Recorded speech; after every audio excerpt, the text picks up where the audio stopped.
Alright guys, so here we are once again for another episode of the F1 2006 career mode on F1 Championship Edition. So here we are for episode 2 for the Malaysian Grand Prix. Just before we get things underway once again, I've got to say I had to restart the career mode because you guys called for longer races and I'm going to move it up to 20% races. So unfortunately, the way this game works, you can't actually change any of the in-game settings without restarting the career mode. If you're in the middle of a career mode, you can't change the race length, you can't change the difficulty or anything like that, so it's a little bit disappointing. I've made sure that I finish 8th place once again in this one, but some of the AI positions are of course going to be a little bit different. So just so you're aware, I thought I'd let you guys know that before we head into the second round of this season. If you're enjoying this career mode so far, make sure you smash that like button, and if you're new to my channel, make sure you subscribe to see plenty more F1 Championship Edition videos. Without further ado, let's get into the second round of this championship. We're in Sepang, Malaysia for another scintillating hour of Formula 1 qualifying.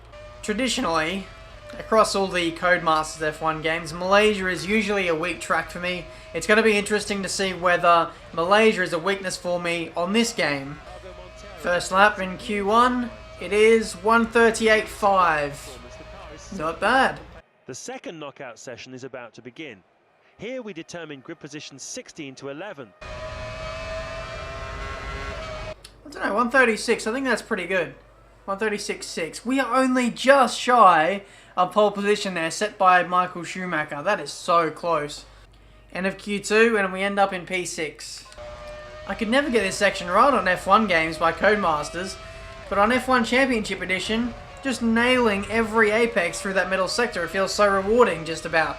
And I'm on the controller, it's ridiculous. Anyway, this qualifying lap is looking pretty damn tidy, if I don't say so myself. We should be in a pretty handy position, I hope. Penultimate corner negotiated on the power early. 4th, 5th, building the revs and sizing up that final corner. Button set to 1:38.4.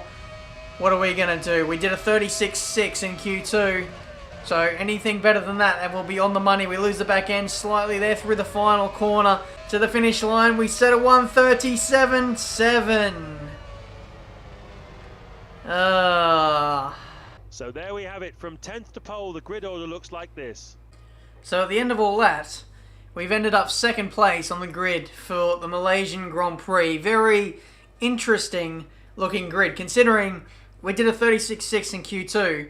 And that got us like 6 on the grid in Q2. I don't know what the pace difference is from Q2 to Q3, what it is, but it's ridiculous. I don't know how the AI can be so much slower in this session, but I'll take it. We're on the front row once again, and I don't know, if there's some kind of inconsistency with the AI, then maybe we could take advantage of it in the race and bag ourselves some very solid points for Toro Rosso. I'm actually really excited for this race. So hopefully we don't bottle it like we did in the first race in Bahrain.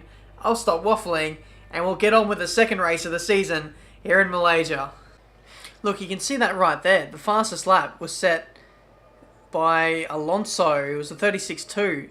So for pole position to be a 37 flat at the end of Q3, it almost makes no sense. That is so weird. We're here live in Kuala Lumpur, and this is the Malaysian Grand Prix. Setting off for the formation lap now. We'll warm up the tyres. I've also made an amendment to the assists. I know you guys noticed when I did the formation lap last time that thank you, engineer. Watch this. We can now do burnouts.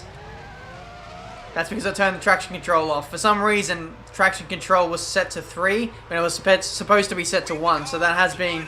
Shut the fuck up, engineer.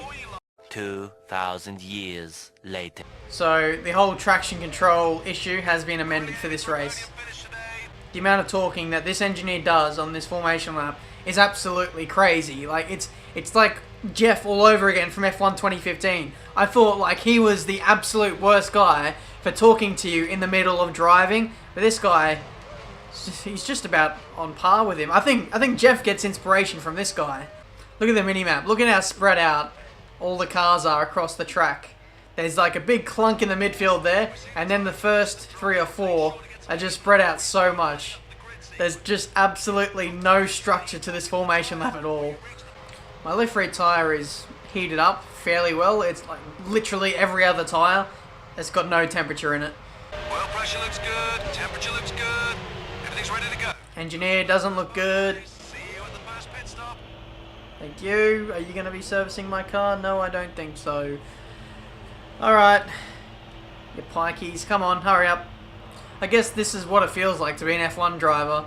When, like a Mercedes driver, for example, you literally have to wait over a minute for every single car to get to the grid.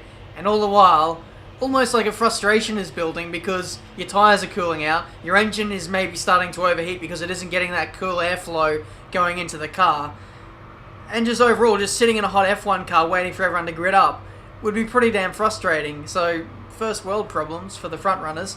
But it looks like the last car is now getting into place now, and we'll be ready to start this race here for the Malaysian Grand Prix. Round number 2 of the 2006 Formula 1 season. We're starting on the front row alongside Jenson Button here. Hopefully, we can get off to a good start.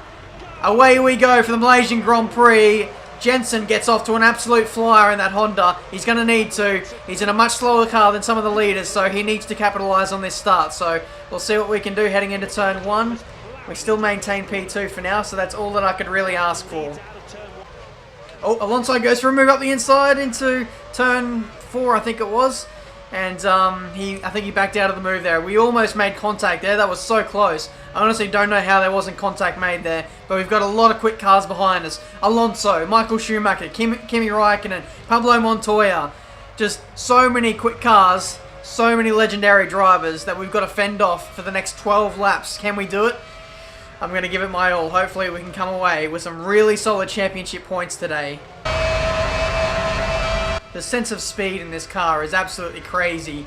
This game probably does it justice the best of just showing, like, just putting into, like, picture just how fast you're going. It feels a lot faster than probably what it is on a Cody's F1 game, and I really like that. Great first sector, that's the fastest time you've set so far. Thank you. It's only the second lap. Making gains on Jenson here. That was a very nice middle sector, as the engineer said. Are we going to go for a move into the hairpin? Oh, no. Had to back out of it. Jenson, what is that exit? That is an absolutely disgusting exit. And now we're going to sneak it up the inside. We have taken the lead of the Malaysian Grand Prix. You're leading, first place. How is this possible? How are we leading the race in a Toro Rosso? I've missed that apex by a mile. And now Jenson may sneak it up the inside into the final corner. We'll have to wait and see. Two slower cars are leading this race somehow. What are the leaders doing? Oh, no, no, no, no, no. I can't believe that. No, no way. We've just bottled it from the lead of the race.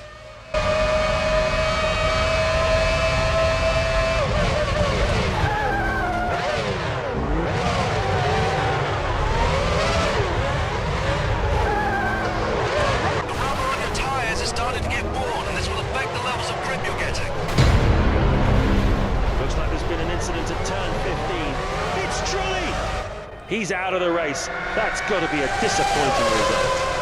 Rosberg was involved in that as well. Incredibly, there doesn't look to be any damage. It's been on the Formula 1 calendar since 1999. Very technical in sections with sweeping left and right. Fuck off, Martin Brundle. Oh, I'm just in complete shock. I'm in absolute complete shock. I don't even know what happened, guys. Someone tell me what just happened. We just crashed out of the Grand Prix. We spun in front of a massive pack of cars and we got collected. I'm actually so angry that that's happened. You have no idea. I wanted to have a good race as much as what you guys did. Third stop on the Formula 1 calendar. We're here in Albert Park, Melbourne. There was no way that I was going to end this episode on crashing out with the Malaysian Grand Prix. I'm going to give you guys a proper race. You know, I'm better than that. I'm going to finish this episode on a high, hopefully. And it's going to be my home race as well. So hopefully this can be a really good one for us.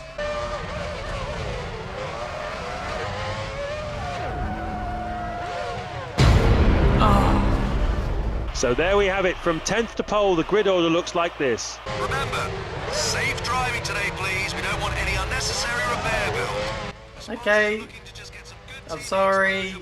I may have a little bit of history and a bit of a reputation already, but today I'm going to turn my fortunes around.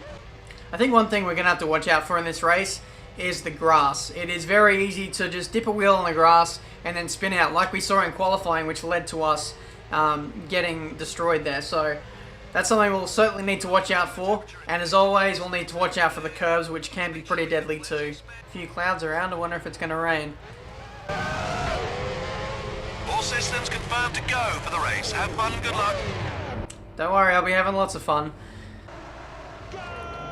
Nice start, I think. Bogged down in first gear a little bit. I shifted up to second a little too early. The Australian Grand Prix is underway. Heading into turn 1. Let's take it nice and easy.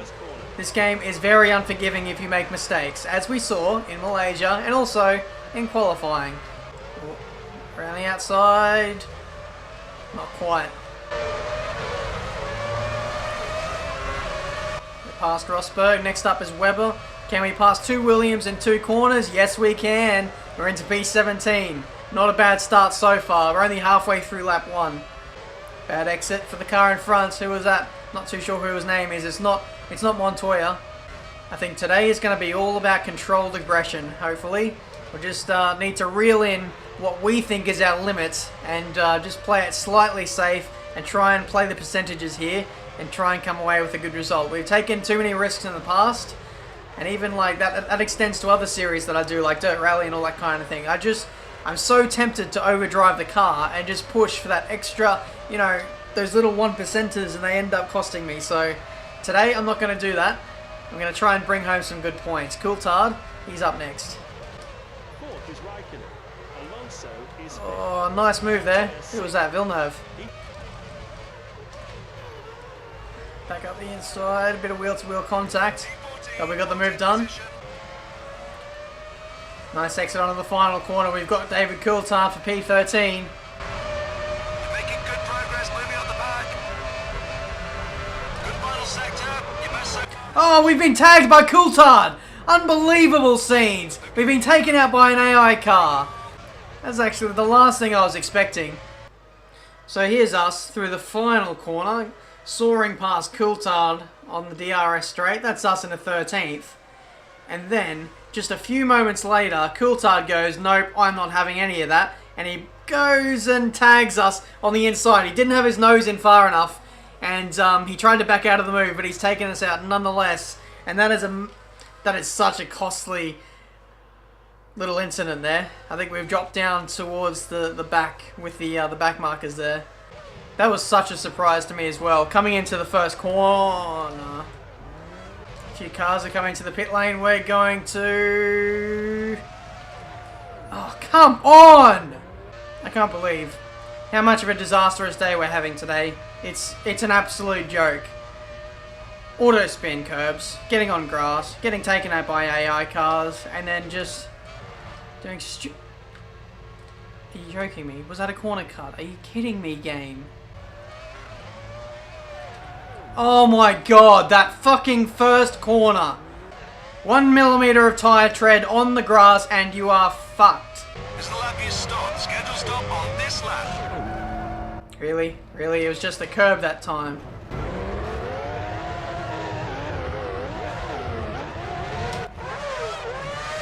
Well, I honestly don't know what to say, guys. I could not have had a worse day. Could not get any worse than that. That is probably the worst. I've driven worse today than what I did in Hungary on F1 2011 career mode, where I spun out 30 times. Today has been worse than that. Even if I wanted to restart these races, I can't. And yeah, we've come away from the first 3 rounds of the championship looking like genuine contenders. We only have 1 point against our name.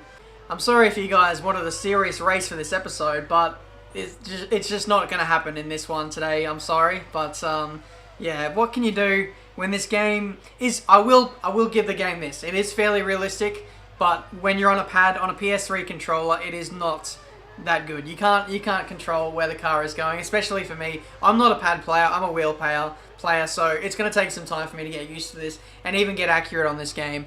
I did try and plug in the wheel yesterday. I spent like literally all day trying to get the wheel working and it just would not work. So that's why there is no wheel gameplay for this. I'm so sorry about that, but just bear in mind, guys, I've put in so many hours behind the scenes to get this series going properly, and to get screwed over like that in Australia and Malaysia is just sickening. It's so disheartening. But I'm going to come back bigger and stronger for the next race, that's for sure.